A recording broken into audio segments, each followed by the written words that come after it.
Okay, today I'm going to be talking about acupuncture and just give a brief rundown about what it is for those of you who are not familiar with it.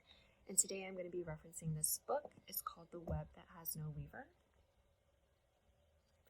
It's a really good book. It's by Ted Kapchik, and we actually use this book in school. It's required reading for us to learn about Chinese medicine. So for those of you who are interested in going more in depth, it's a really good book.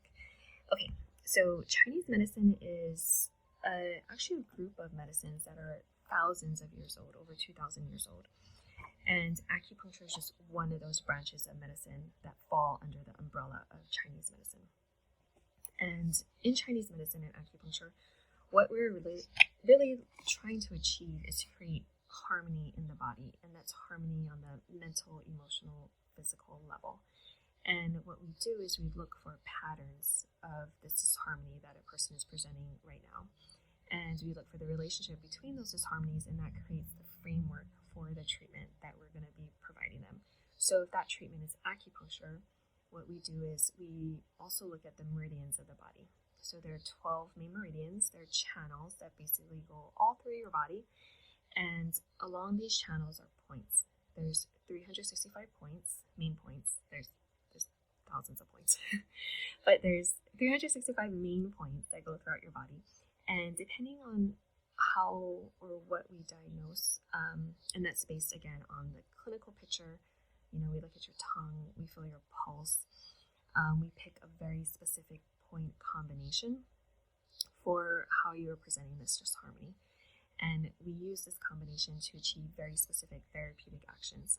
So for the points, some actions that they can have is they can increase anything that is deficient. They can decrease things that are in excess. They can warm things that are too cold. They can cool things that are too hot. They can move things that are stuck. They can raise things that are falling. And they can lower things that are raising too high. And they can also stabilize things that are too out of control or too reckless. And those are the main therapeutic actions. And based on what is going on with the person, we will pick those points, point combinations for them. And then once we have the point combinations picked, we will use needles, like these stainless steel needles, in those specific points. And they're very flexible. And we do about maybe 5 to 15 on average needles per patient. And they would stay for about 30 to 60 minutes, either laying or being seated. And you would do that multiple times a week if needed, or weekly or bi-weekly, just depends on what's going on with you. So to give an example about how the diagnosis could be a little bit different and then the point combinations would change would be, for example, heartburn. In Western diagnosis, most people just have heartburn. But in Chinese medicine and in acupuncture, that heartburn could be based on various different things. So you could have an excess of something that's causing heartburn. You could be deficient in something that's causing heartburn. You could have too much heat in your body that's causing heartburn. You could have too much cold in your body that's causing heartburn. And all those different things, or things could just be stuck in causing heartburn.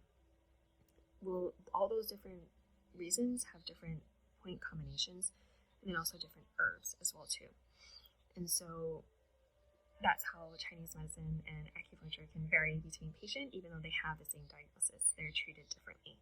And most patients would usually get herbs as well too, so to kind of work in between the acupuncture treatments. Okay, I hope that helps, and if you have any questions, please let me know. Thanks.